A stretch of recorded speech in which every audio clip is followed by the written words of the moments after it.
Good everybody, it's Matt here, and today I wanted to show you how to unwind a liquidity pool token.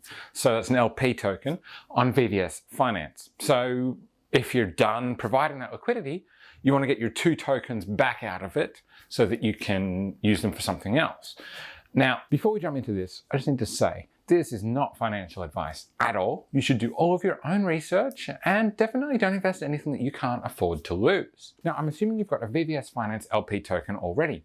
I'm going to be using a VVS-FER LP token. So the process is the same regardless of what LP token you've got on VVS Finance. So you can follow along and just adjust the steps based on the LP token in your wallet.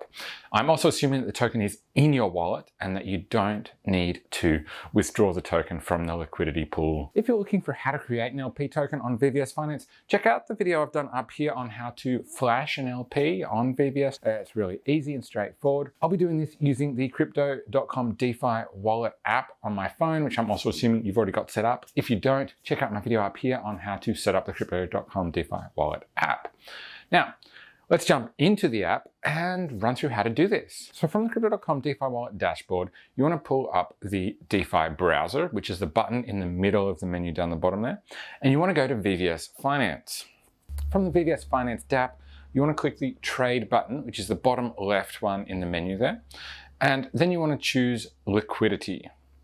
So from this liquidity screen, you can see we've got three tabs: supplied, removal orders, and removed.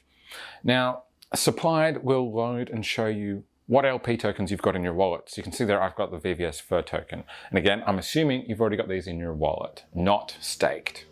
I'm assuming you've already unstaked them and they're in your wallet. So from here, we can expand that, and that tells us how many of each token are in that LP.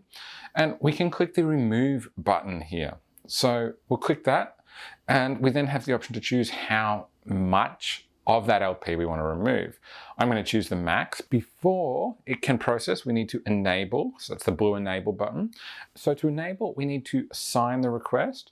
So we'll do that. So this is giving VVS Finance permission to use our LP.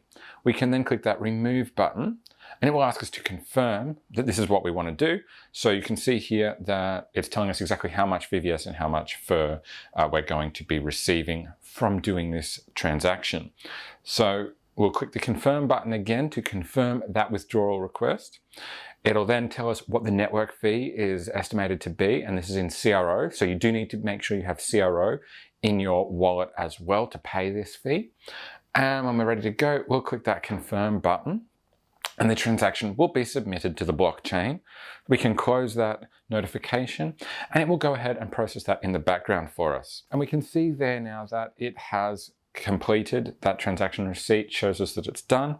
And if we go back to that main liquidity screen, if it hadn't processed yet, we could go into removal orders to see where it was at. And so that is it. Going back to this liquidity screen, we can see we no longer have any LP tokens in our wallet showing as supplied. So that's it. That's how you take your tokens out of an LP on VVS Finance. So if you found this video helpful, make sure you give it the thumbs up and also subscribe to my channel for more videos like this one from me on Cronos and VVS Finance and other crypto related topics. That's it for now. Have an awesome day, and I will catch you next time. Bye.